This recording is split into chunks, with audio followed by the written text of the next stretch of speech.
Christophe Laporte. Salut à tous et bienvenue sur le podcast Dans la tête d'un cycliste. Aujourd'hui, on a délocalisé le studio sur les routes d'entraînement d'un des cyclistes professionnels les plus reconnus dans le cyclisme français. Christophe Laporte nous fait l'honneur de venir sur le podcast, champion d'Europe en 2023, solide coéquipier, mais aussi un cycliste qui adore les classiques. Il vient nous partager toute son histoire, les insides, une saison 2025 un petit peu plus compliquée de son côté. Bref, un moment d'échange sincère que je vous invite à découvrir. Alors Christophe, ça me fait plaisir de te recevoir là du côté de Toulon, pas loin de tes routes d'entraînement. Justement, il me semble que tu t'es entraîné un petit peu ce matin. Comment tu te sens vraiment aujourd'hui ? Ouais, c'est la reprise, donc non, je me sens bien, il fait beau, il y a un grand soleil sur la Côte d'Azur, donc ça fait plaisir.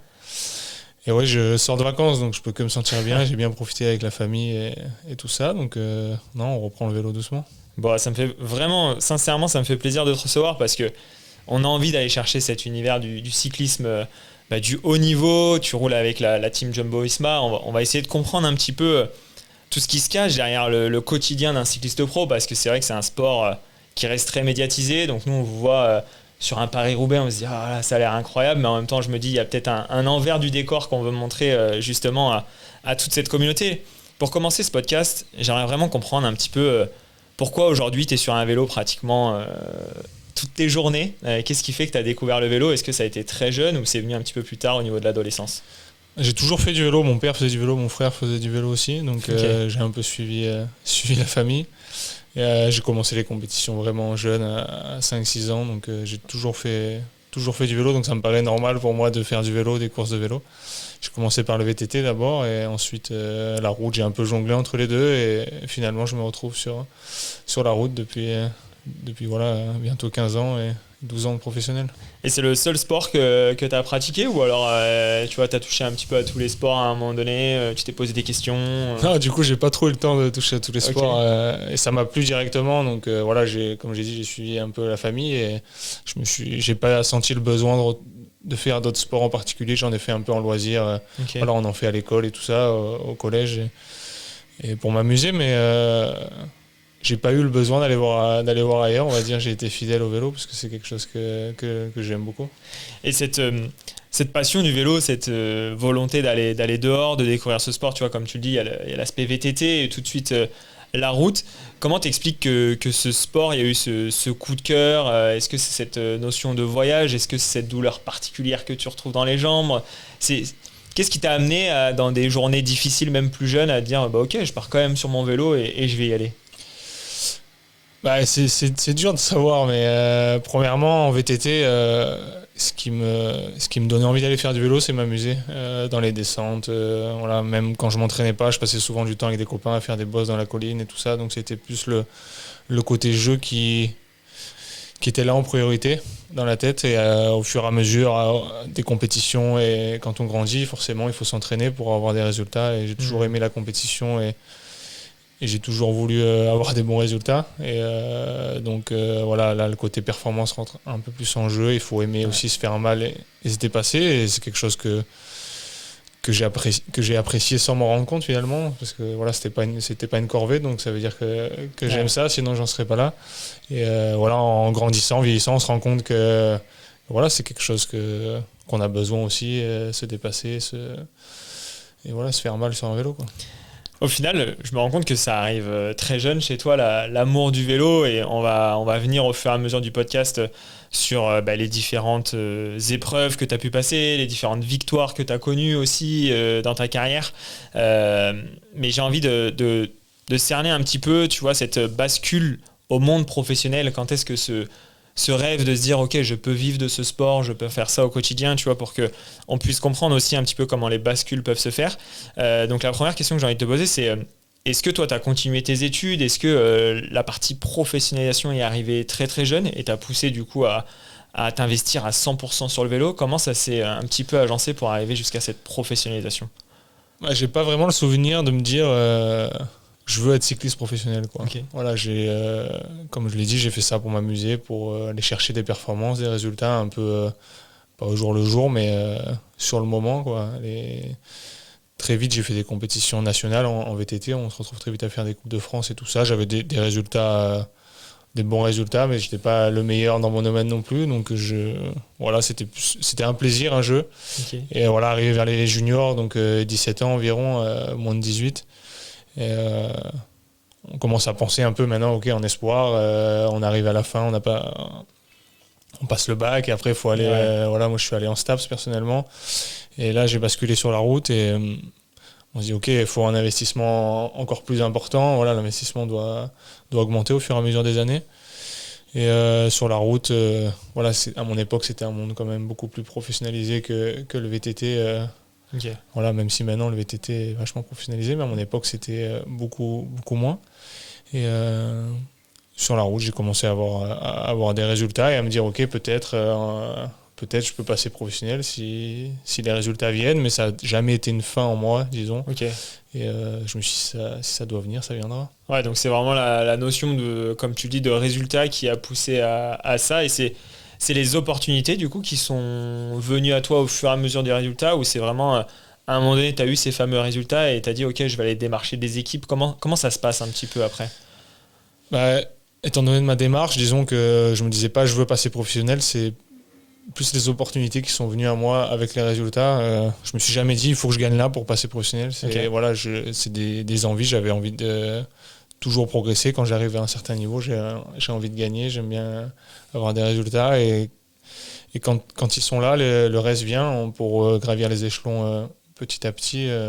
Voilà, quand j'étais au VSH, au Vélosport Hérois, quand je suis passé à la route, j'ai fait 1 an. Après, c'était une division nationale 2. Après, j'ai AVCX qui m'a appelé pour rentrer dans leur équipe. Et là, c'était le moment où je sortais du bac et il fallait que j'aille soit faire du vélo, soit faire les études et le vélo. Et voilà, c'était pas une option de faire que du vélo après le bac. Okay. Mes parents, voilà, c'était pas du tout ce qu'ils voulaient.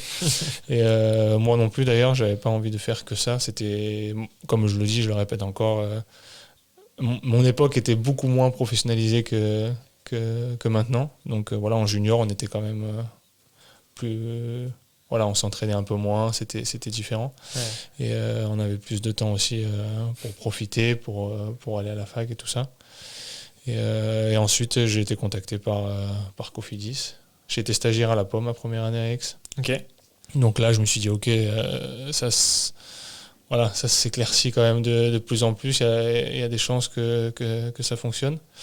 Et j'étais déjà en contact avec Cofidis et on s'était dit encore une année amateur et ensuite tu passes professionnel chez eux. Donc voilà, ça s'est déroulé assez linéaire, on va dire. Ouais, c'est ça. C'est finalement tu y as été step by step et ça s'est présenté à toi. Et je me dis mais quand tu arrives dans ce milieu-là de la Cofidis, un milieu vraiment professionnalisé, tu vois, j'imagine il y a des kinés, il y a des experts, il y a les vélos, il y a l'équipement. Enfin, je ne sais pas à quel point c'est beaucoup plus professionnalisé que ce que tu avais avant.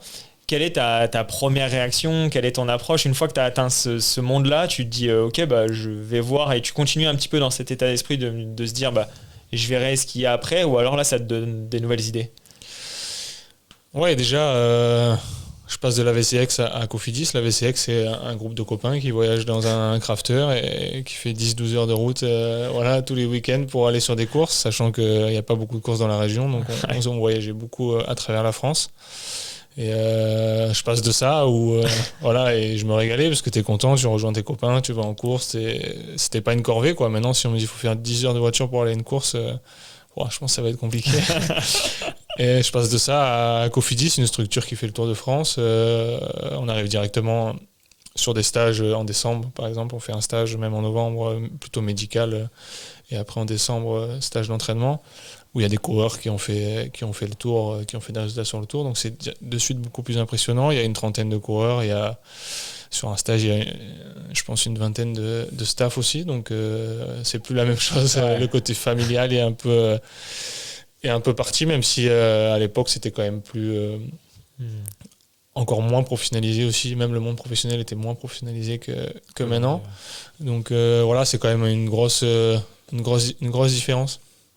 Et voilà, on se dit je suis pas arrivé chez les pros en tant que grand espoir du cyclisme français. Voilà, il y a des coureurs, je me rappelle à cette époque, c'était voilà, Desmar, Sénéchal par exemple, qui un peu les champions de France junior, les grands noms du cyclisme voilà, junior de cette époque-là qui étaient sur le devant de la scène. Donc je suis arrivé à mon petit niveau, j'étais déjà content d'être là. Je me disais, voilà, si je fais 2 ans, 5 ans, je suis content déjà. Je prenais ce qu'il y avait à prendre et voilà, j'ai continué un peu ma façon de faire, un peu step by step et à évoluer doucement.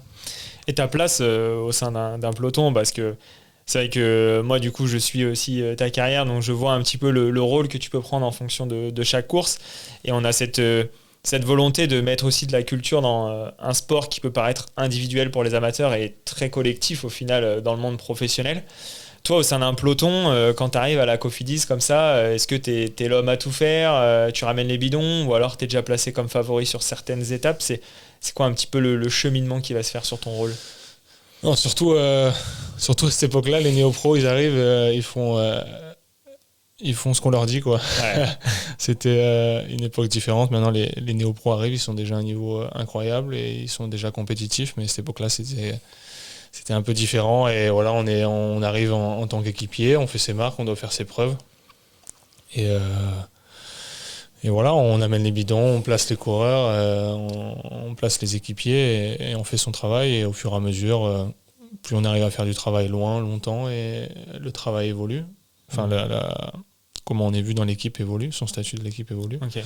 Et ce qui permet d'avoir des opportunités sur certaines courses. Et voilà, et si on arrive à les saisir au bon moment, ça permet d'évoluer un peu step by step selon les courses, selon le niveau. Et voilà, quand on peut gagner on va dire les plus petites courses du calendrier, on essaie de le faire. Et après, sur les plus grandes courses, on aide l'équipe et on évolue doucement comme ça. Et sur la partie entraînement pur, la nouvelle logique où tu te consacres à 100%, j'ai envie de dire, au cyclisme, est-ce que tu as des changements d'entraînement qui sont très drastiques? C'est quoi un petit peu une semaine d'entraînement avec toi à ce moment-là? C'est similaire à aujourd'hui? C'est quoi un petit peu les grandes notions qui se cachent derrière tout ça? Les volumes étaient quand même différents, Okay. voilà, étaient plus faibles, mais on va dire que c'est des semaines de 20 heures en général, un peu plus sur les blocs de course. J'ai jamais été un coureur qui m'entraînait énormément, donc Okay. je suis peut-être pas le bon repère, mais voilà, c'était plus de basse intensité en hiver et voilà, un peu à l'ancienne comme on dit. Et voilà, le mois de décembre était très light comparé à maintenant, si je compare à ce qu'on fait maintenant. Et voilà, j'ai du mal à me rappeler exactement le taux horaire, mais c'était déjà une grosse évolution comparé à quand j'étais à Aix. Parce que voilà, je suis passé chez Cofidis, j'ai arrêté mes études du coup de STAPS, j'ai fait qu'une année. Et j'ai fait que ça, donc forcément on se concentre que là-dessus et on a plus de temps. Et c'est aussi plus facile quand on fait que ça. Ce que j'aime beaucoup dans ton histoire et ce que je voulais essayer d'aller chercher dans ce podcast, et au final ça se fait tout naturellement parce que là où j'avais le plus de mal, pour être totalement transparent avec les auditeurs et aussi avec toi, c'est de comprendre l'évolution, comment on arrive justement jusqu'à cette première team qui te fait confiance. Mais c'est vraiment cette notion de progressivité que tu as pu avoir. Et j'ai envie de me demander, du coup, maintenant, comment tu bascules chez la Jumbo-Visma? Est-ce que là, c'est une nouvelle fois une opportunité? Est-ce que c'est toi qui as ciblé cette équipe et tu dis, voilà, j'ai envie d'aller chez eux, c'est mon objectif? C'est quoi un petit peu la logique pour passer encore une fois une bascule de la Cofidis à la Jumbo? Bah, comme on l'a dit, les résultats sont venus petit à petit. J'ai fait 8 ans chez Cofidis, donc voilà, mon dernier contrat était un contrat de 3 ans. Je pensais avoir, quand on est dans une équipe comme voilà, qui est c'est une très bonne équipe, mais elle fait pas partie des meilleures équipes du monde. On espère toujours qu'elle va évoluer. C'est toujours le discours d'une équipe. Voilà, on va évoluer. On veut faire partie de ce processus. Et après 8 ans, je me suis rendu compte que ça stagnait un peu, et moi aussi. J'étais toujours à la recherche de ma première victoire en World Tour. J'étais proche. L'année avant de passer chez Visma, j'ai fait 2 fois deuxième à Paris-Nice et tout ça. Donc voilà, l'envie de voir autre chose aussi, d'arriver dans une équipe déjà à haut niveau, déjà faite, qui n'a pas besoin de progresser, même si on a toujours besoin d'évoluer, mais Bien sûr. il y a quand même des différences de budget, de mise en place du budget, de connaissances dans certaines équipes. Et je voulais arriver dans une équipe faite déjà qui sait comment amener des coureurs au meilleur niveau mondial. Et je me suis pas dit je vais aller chez Jumbo Visma, qui était à l'époque Jumbo Visma, qui est maintenant Visma Lease a Bike. Mais voilà, j'ai pris un manager cette année-là parce que je voulais à l'étranger, c'est toujours plus compliqué au niveau des contrats et tout pour à l'étranger et pour avoir les contacts. Et voilà, il m'a appelé, il m'a dit à Jumbo Visma qui est intéressé et tout. J'ai trouvé ça. Voilà, j'étais un peu surpris au début et content. Voilà, c'est une équipe avec. Ils avaient fait. Enfin, qui joue la gagne sur les grands tours, sur les classiques. C'est une des meilleures équipes du monde. Et voilà, au début, j'étais un peu réticent parce qu'il y avait. Il y a Wout qui est dans cette équipe et je me suis dit, ok, si je vais là-bas et que je dois faire que du travail, je me suis dit, ça va être compliqué. Et j'adore faire du travail pour les équipiers, mais j'ai besoin aussi d'une certaine liberté pour prendre du plaisir à 100% dans le vélo. Et leur approche m'a directement plu. Voilà, ils cherchaient du renfort pour les classiques, pour aider Wout et aussi pour avoir une façon de courir plus ouverte, pour lui libérer aussi de la pression sur les grandes courses, que tout le monde ne regarde pas que lui et que voilà, on puisse mettre du mouvement dans la course. Et ça m'a plu directement. On a eu très vite un accord et j'ai trouvé voilà, j'étais vraiment excité avant de rejoindre cette équipe, quoi. C'est le haut du panier comme on dit et voilà, c'était vraiment un bon choix après coup quand j'y repense. Et après cet appel où j'imagine, comme tu dis, t'es assez surpris, même tu changes de monde, c'est une nouvelle culture. Comme tu dis, il y a ce positionnement en tant qu'athlète que tu maîtrises pas trop encore dans le groupe. Et après, comme tu l'indiques très bien, il y a cette partie excitation. Dans cette période entre les deux, entre la surprise et l'excitation, est-ce que voilà, tu as eu des doutes à un moment donné? Est-ce que de changer ta culture et ta façon de voir le sport, il y a eu des périodes un peu plus compliquées, tu t'es dit non, je vais peut-être faire un marche arrière, ou alors direct, tu étais un fonceur et tu t'es dit c'est bon? Non, je suis pas trop du genre à avoir des doutes quand voilà, je prends une décision. J'ai cru vraiment directement au projet. On a eu une réunion, ils m'ont exposé le projet, j'ai cru et j'avais confiance en leur façon de faire, en leur façon de travailler. Donc je me suis dit ça peut être que bénéfique pour moi, quoi. Je voyais pas d'entourloupe dedans, donc je me suis dit je peux que progresser. Le matériel est génial. Voilà, le côté recherche et performance, c'est un des meilleurs du monde. Donc voilà, ça peut être que du bonus. Et j'avais besoin de voir autre chose dans tous les cas. Donc c'était une envie aussi profonde de me dire ok, j'ai fait 8 ans en France, j'ai envie de voir l'étranger. Ça m'a apporté énormément de choses d'être en France. Et voilà, aller à l'étranger, c'est notre culture, ça m'a apporté d'autres choses. Et on prend le meilleur des deux et on fait notre sauce aussi. Donc c'était important pour moi de voir ça. Et sur cette notion de culture, un peu comme tout à l'heure où tu me dis, bah voilà, la Cofidis, t'arrives dans ce monde, tu te dis, waouh, super professionnalisé, comme tu nous l'indiquais, il y a cette notion de stage que tu découvres, t'as plus besoin de prendre le camion pour aller faire les courses avec tes potes, etc. Après avoir fait 8 ans en pro, en faisant aussi des grandes courses avec la Cofidis, est-ce qu'il y a des choses qui t'ont surpris, qui t'ont challengé quand t'es arrivé justement dans la team? Dans la team Jumbo. Dans la team Jumbo, ouais, déjà l'anglais. Je pensais parler un petit peu anglais, en fait pas si bien que ça. Je m'étais dit, on a eu un accord rapidement avec Jumbo Visma en début d'année, enfin voilà, dans les 3 premiers mois de l'année.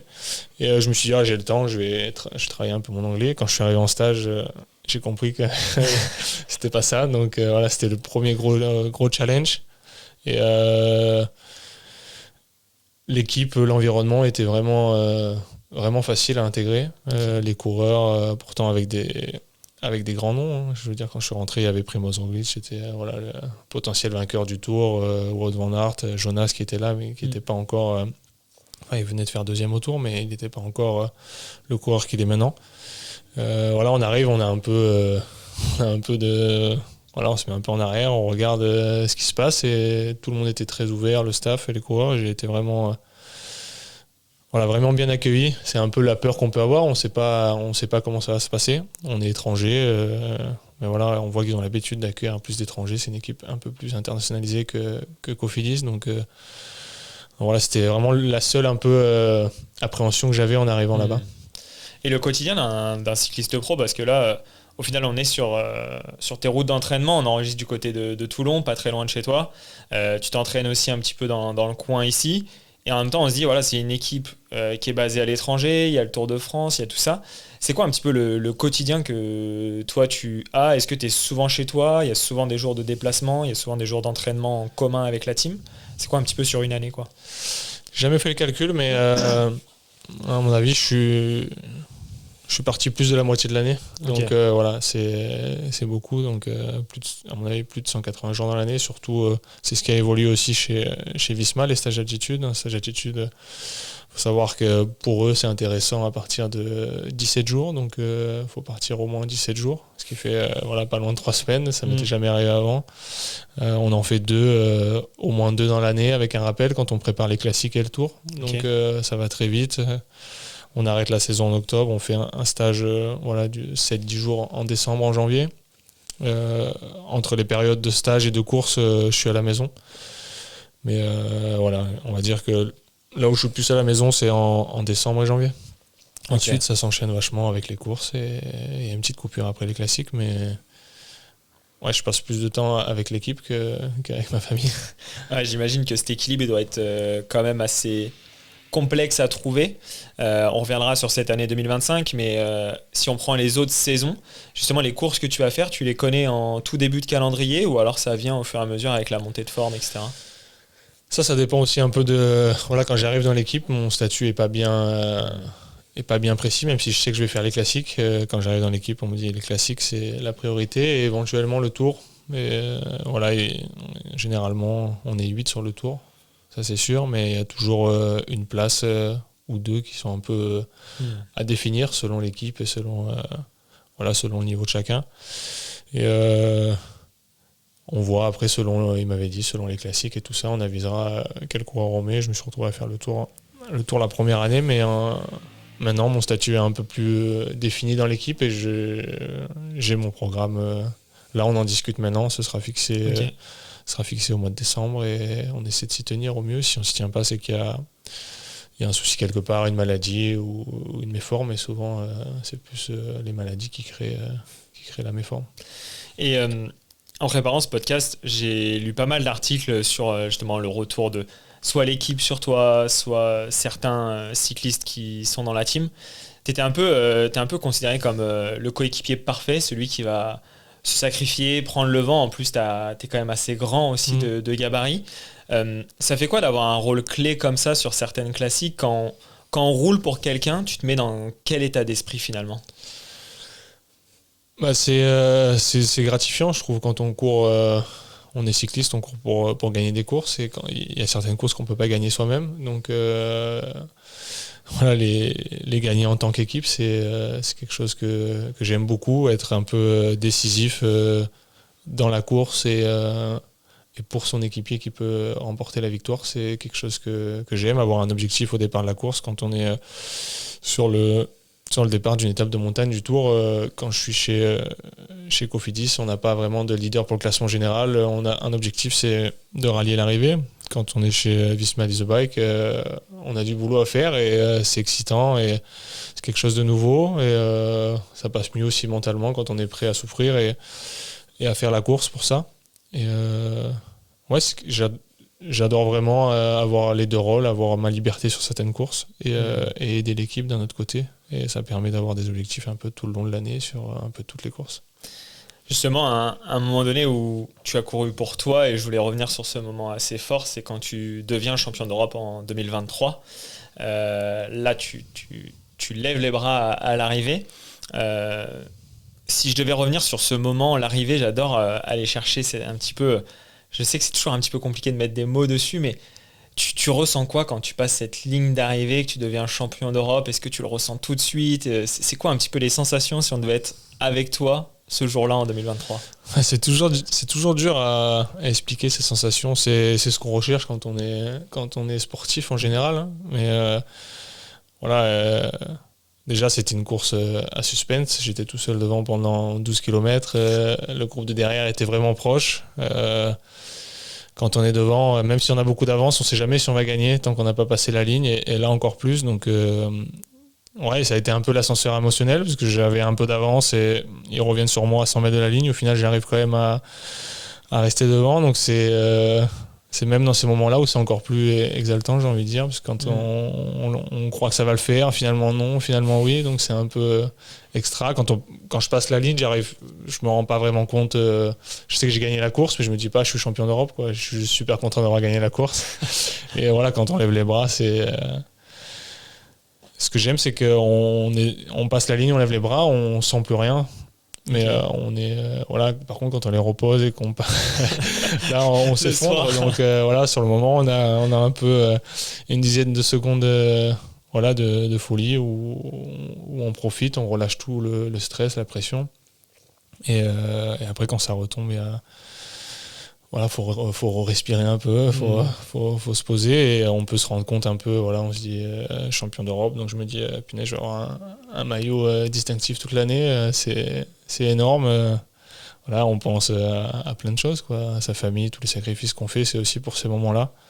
Et voilà, on part la moitié de l'année, c'est pour vivre des aventures comme ça. Et est-ce que tu penses que cette sensation, cette notion, elle te pousse à repartir un petit peu tous les jours à l'entraînement, sur des grandes courses, etc. Même quand tu sais qu'il y a potentiellement des courses, tu n'y vas pas pour toi lever les bras. Est-ce que tu penses que c'est ça qui peut être amené à te driver? Ouais, j'aime m'entraîner, mais je suis pas. Si mon entraîneur il me dit tu fais une semaine sans t'entraîner, je suis content. Je suis pas un gars qui va avoir besoin de toujours en faire. Donc, ce qui m'anime, c'est vraiment la compétition et voilà les objectifs. Arriver à avoir un bon niveau le jour J et à faire ce à quoi on s'attend et ce qu'on a envie d'achever, j'ai envie de dire. Et cette notion, comme tu le dis, t'es pas quelqu'un qui aime particulièrement l'entraînement, t'adores cet état de compétition, comme tu le dis.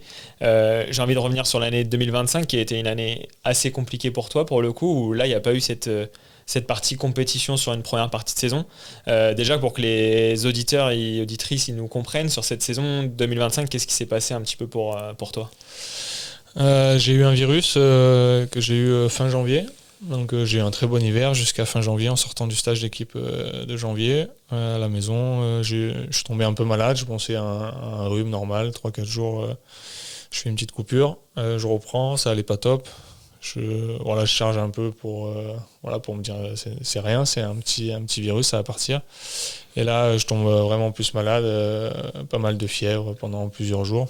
Et au bout de 10-15 jours, on se dit ok, il y a quelque chose qui va pas, quoi. On fait des analyses, on voit juste un rhinovirus, mais on se dit voilà, ça peut pas être ça. Il y a des marqueurs un peu du foie et tout ça qui montrent qui sont un peu hauts, donc le médecin de mon équipe il dit ok, souvent ça c'est quand il y a une mononucléose ou un cytomégalovirus ou quelque chose. Donc on a fait d'autres analyses et on a découvert qu'il y avait le cytomégalovirus.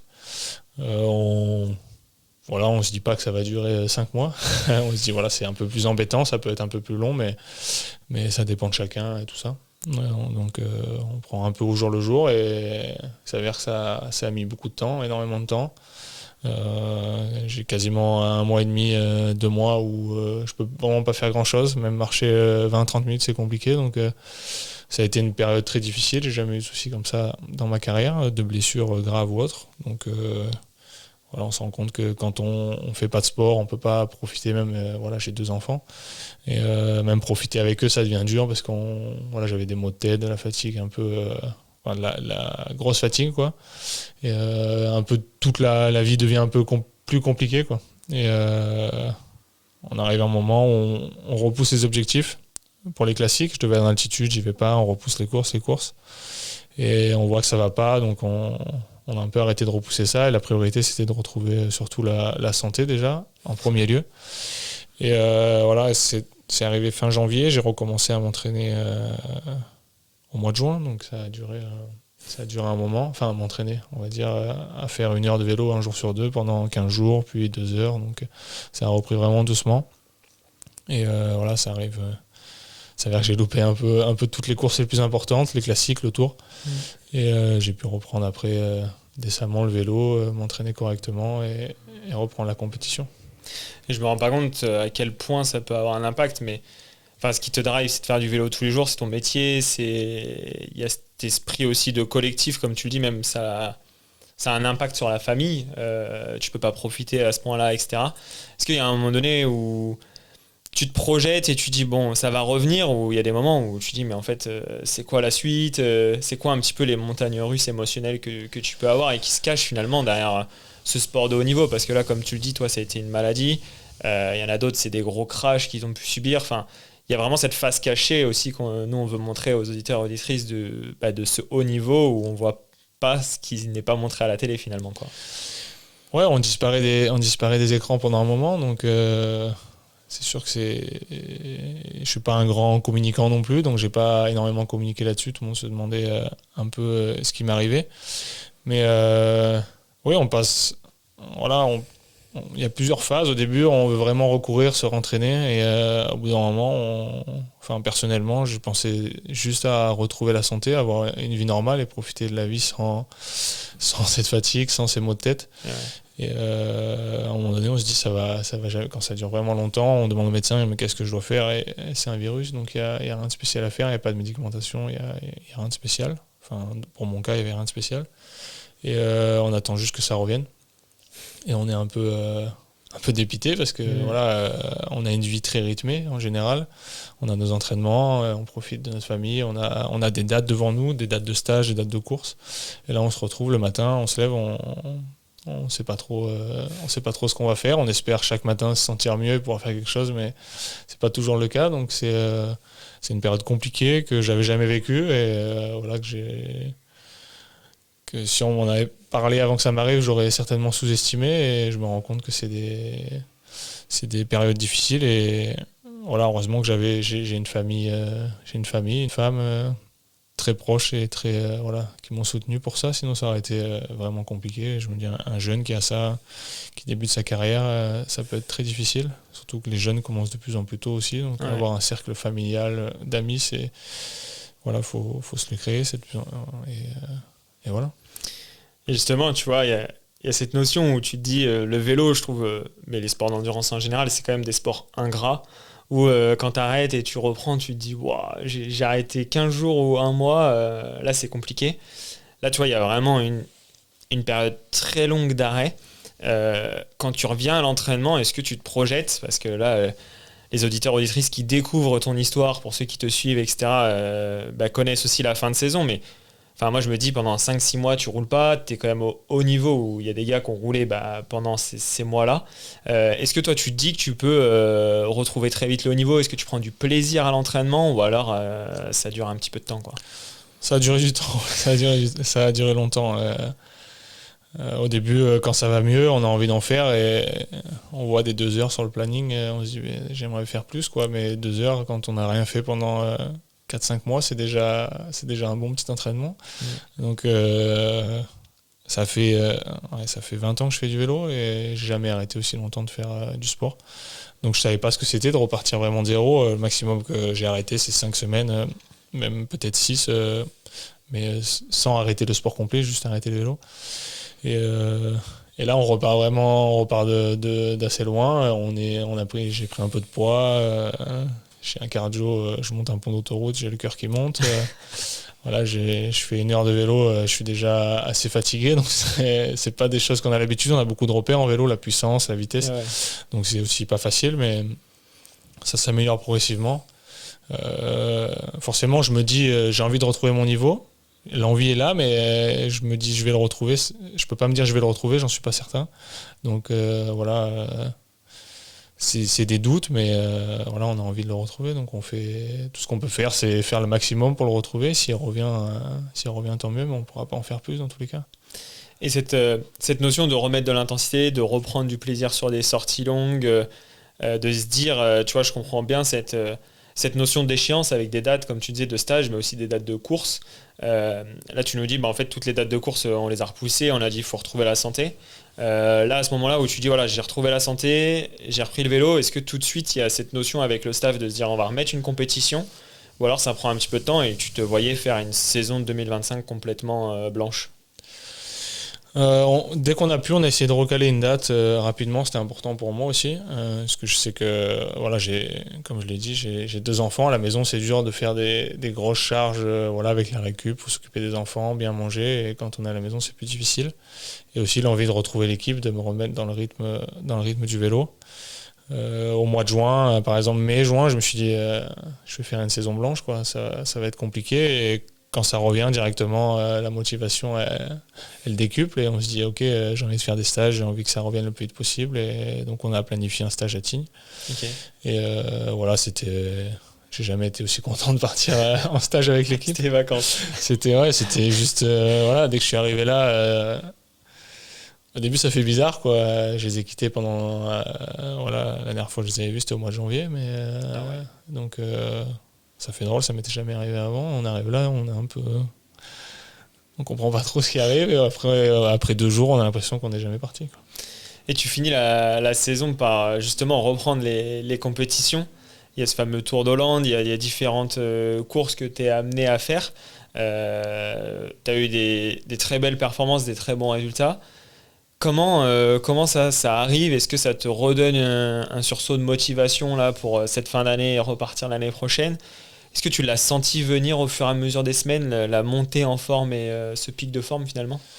Ouais, les premières courses ont été dures. Voilà, j'ai rarement souffert comme ça en course, juste pour finir la course, pour suivre le peloton. Donc c'était vraiment pas facile et j'avais un peu sous-estimé ça.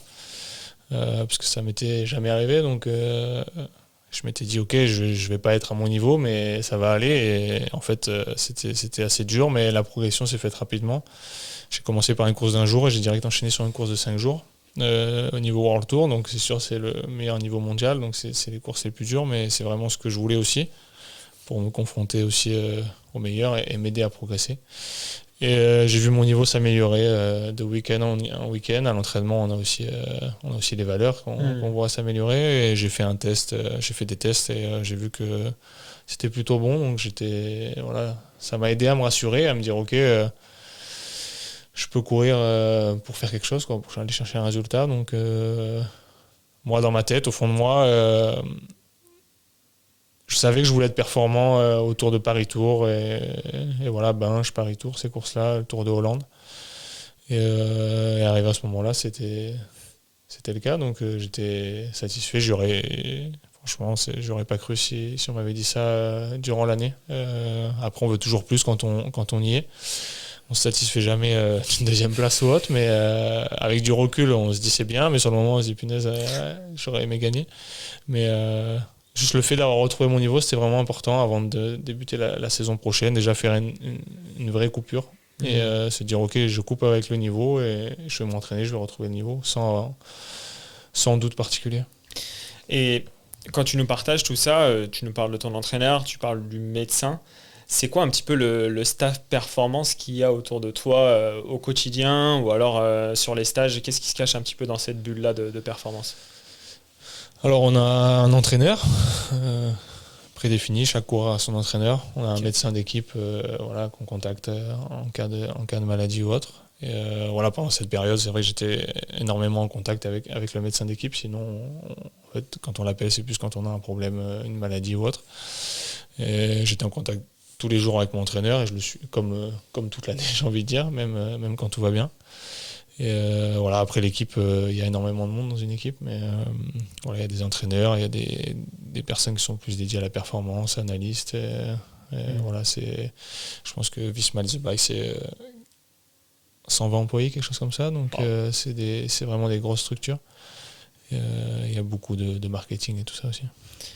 Je voulais finir sur une dernière partie dans le podcast, c'était essayer d'aller au cœur du Tour de France avec toi, donc que tu nous emmènes un petit peu dans les coulisses, donc pour comprendre un petit peu le quotidien, parce que c'est vrai que c'est réputé pour être la plus grande course au monde.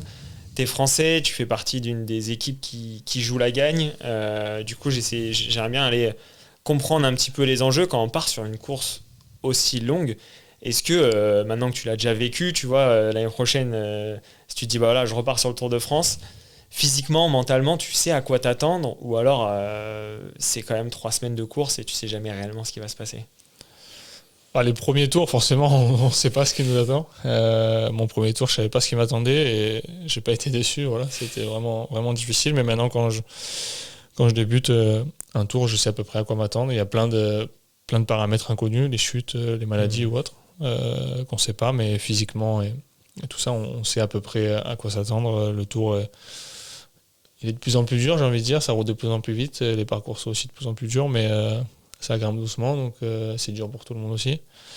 Et généralement, quand on arrive là, c'est qu'on est prêt, surtout dans une équipe comme Visma. On prépare ça toute l'année, donc on n'a aussi pas ce doute de se dire est-ce qu'on va être bien ou pas.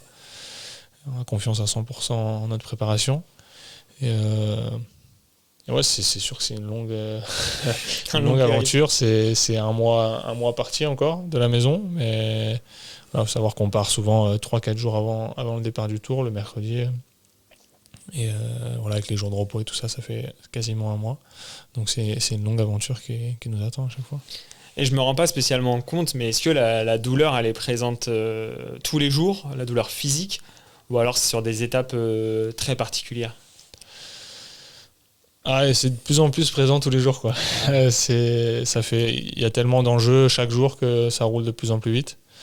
Donc c'est de plus en plus dur chaque jour. Et pour un coureur comme moi, il y a des étapes qui sont quand même plus faciles que d'autres. Un coureur qui joue le classement général, même si il y a des étapes de plaine, on va dire, de sprint qui sont moins...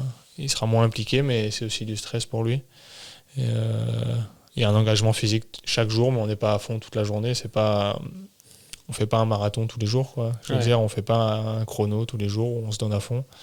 On fait souvent pour moi, c'est souvent du travail pour mes équipiers. Et voilà, on n'est pas à fond tous les jours, heureusement. Sur une étape de montagne, quand tu passes la ligne d'arrivée, c'est quoi ton quotidien? Après, vous allez dans les bus, vous passez du bon temps, il y a des soins, est-ce que vous allez manger tout de suite? Si tu vois, une fois que tu as passé cette ligne d'arrivée jusqu'à l'étape du lendemain, c'est quoi un petit peu le quotidien? On passe la ligne, on va voir notre soigneur, on boit un petit coup déjà, après on va au bus. On passe énormément de temps dans le bus sur les grands tours. C'est très rare que l'hôtel soit à l'arrivée, dans la ville d'arrivée. On a énormément de transferts, de plus en plus. Je sais pas la moyenne, mais si on passe moins d'une heure dans le bus après la course et avant la course, c'est déjà bien, on est content, c'est une bonne journée. Ça arrive de faire 2 heures de bus ou 2h30 après l'étape. Donc on arrive au bus, on se douche, on a notre petit checker de récup et nos collations qu'on prend dans le bus. On arrive à l'hôtel, on a des kinés, ostéo, on est massé. Souvent ça dure en général 45 minutes. Si on a besoin, on peut aller voir l'ostéo, si on a des douleurs ou faire un petit check. Et après, on va manger. Il faut savoir c'est rare qu'il y ait un masseur par coureur, parce que voilà, c'est assez limité aussi avec les hôtels, le staff. Donc, faut attendre que les 2 coureurs soient massés pour aller manger. Donc, ça fait souvent des repas assez tard. Okay. Donc, qui dit repas tard dit coucher aussi un peu plus tard. Donc, tout va très vite. Ouais. On n'a pas beaucoup de temps pour se poser tranquille à l'hôtel. L'hôtel, on a la chambre, mais on y passe très peu de temps. Là, on passe le plus de temps, après, c'est sur le vélo et dans le bus. Donc, ça va vite. C'est toutes tes minutes limite de la journée sont consacrées à la performance et au vélo, que ce soit la récupération ou alors le vélo ou alors se reposer, etc. quoi. Ouais, carrément, on est toujours dans le monde du vélo. Quand on n'en sort pas, c'est très difficile d'en sortir sur le tour. Les jours de repos, c'est un peu la parenthèse qui fait du bien, où il y a généralement la famille qui vient quand c'est pas trop loin et qui sont disponibles. Donc c'est la petite parenthèse, les 2 petites parenthèses du tour, mais sinon on est dans le bus. Après on est bien dans le bus, on a nos fauteuils individuels. Avant c'était pas comme ça, mais maintenant on a la chance d'avoir quasiment chacun un fauteuil et on est vraiment bien. On écoute une musique, on regarde ce qu'on veut, on discute, on mange, on n'est pas à plaindre, loin de là. Et, on a plein de monde qui s'occupe de nous, qui nous prépare à manger. On fait rien à part faire du vélo, mais voilà, c'est comme un cirque qui déambule un peu partout et on suit le mouvement. Et le dernier point qui est un peu un point clé, surtout je pense avec le rôle que tu as, tu me diras si je me trompe, mais c'est cette partie briefing. Est-ce qu'il y a un briefing avant chaque étape du staff? Est-ce qu'il est très précis? Comment ça se passe un petit peu cette partie-là? Oui, un briefing avant chaque étape. On fait un briefing général avant le tour pour un peu parler des objectifs et tout ça. On en fait beaucoup même avant le tour. Et le matin de chaque étape, dès qu'on arrive sur place, dès qu'on a fini le transfert, on arrive sur la ville départ et dans le bus, on fait le briefing avant de se préparer. Sur l'étape, les points... c'est de plus en plus précis. Avant, c'était plus compliqué d'être aussi précis parce que c'était avec la carte, il n'y avait pas VeloViewer et tout ça. Ouais. Maintenant, il y a VeloViewer, donc les DS, ils regardent tout sur VeloViewer, donc ils connaissent chaque rétrécissement, chaque rond-point, chaque truc. Donc ils vont pas tous nous les dire, mais il y a de plus en plus de points un peu importants. C'est ce qui crée aussi pas mal de stress dans le peloton. Avant, on le savait pas, donc il n'y avait pas de stress. Maintenant, on le sait, donc ça crée du stress aussi. Et un briefing sur le parcours. Après, on parle de la tactique, ce qu'on va faire sur la course. Si on a des moments importants, décisifs, ou si on reste plutôt en retrait. Et voilà, après on se prépare et on départ. Sur la partie, ce sera ma dernière question sur cette partie Tour de France, etc., course, mais sur la partie vraiment course à l'état pur, il y a de plus en plus de débats sur l'oreillette et comme tu disais, le sport qui évolue avec vraiment ce cadrage qui est quand même assez présent. Est-ce qu'il y a souvent des infos qui sont données dans l'oreillette ou alors ça peut t'arriver d'avoir des courses où justement on te parle qu'une à deux fois? C'est quoi un petit peu la logique de ça? C'est vrai qu'il y a un gros débat là-dessus sur les oreillettes. Non, ça parle beaucoup, énormément. Comme je le disais, maintenant ils voient tout ils arrivent à tout voir sur VeloViewer et tout ça avant nous. Il suffit de faire avancer le petit bonhomme et on voit ce qui va arriver. Donc on a un peu toutes les infos du parcours, on sait tout ce qui nous attend. Donc ça, il faut qu'ils nous le disent. Donc ça parle énormément à l'oreillette. Et après, on pense souvent les tactiques quand on attaque et tout ça. Ça c'est pas forcément. On planifie quelque chose avant, mais le moment d'une attaque ou autre, ça c'est plus de l'instinct et autres. Okay. Mais surtout des infos de parcours et des dangers et tout ça qui sont donnés à l'oreillette. Bon, merci de nous avoir emmenés justement au cœur du tour. Si on devait refaire un podcast dans 3-4 ans, ce serait quoi un petit peu ta position? Tu projettes quoi un petit peu sur les prochaines années de ta carrière? Je vais avoir 33 ans là, au mois de décembre, donc dans 3-4 ans, à mon avis, je serai pas loin de la retraite, donc on parlerait plus de comment ça va se passer après que du cyclisme pro en soi. Mais non, je pense que cette année, même malgré l'année difficile que j'ai eue, ça va me donner ça me donne un petit coup de boost parce que voilà, c'était ma 12e année pro cette année. Ça devient un peu, on se dit ok, j'ai fait ça, on a l'impression d'avoir fait le tour, on se demande ok, combien de temps j'ai envie de faire ça, et le fait d'avoir perdu ça pendant quelques mois et de se dire même à un moment donné, est-ce que je vais pouvoir continuer, ça m'a aussi fait me rendre compte que j'aimais ça et que j'avais pas envie que ça s'arrête de suite. Donc voilà, j'ai envie d'en profiter au maximum, le temps que ça dure, le temps que j'en ai envie. Et voilà, on verra, mais je vois encore de belles années devant moi. Il y a des choses que j'ai pas faites encore, que j'aimerais achever, donc on va voir ce qui m'attend. Bah écoute, franchement, je te souhaite le meilleur pour ces prochaines années. Merci beaucoup pour ton partage sincère et pour ton temps, et je te dis à très vite. Merci à vous de m'avoir accueilli. Avec plaisir. Ciao, ciao.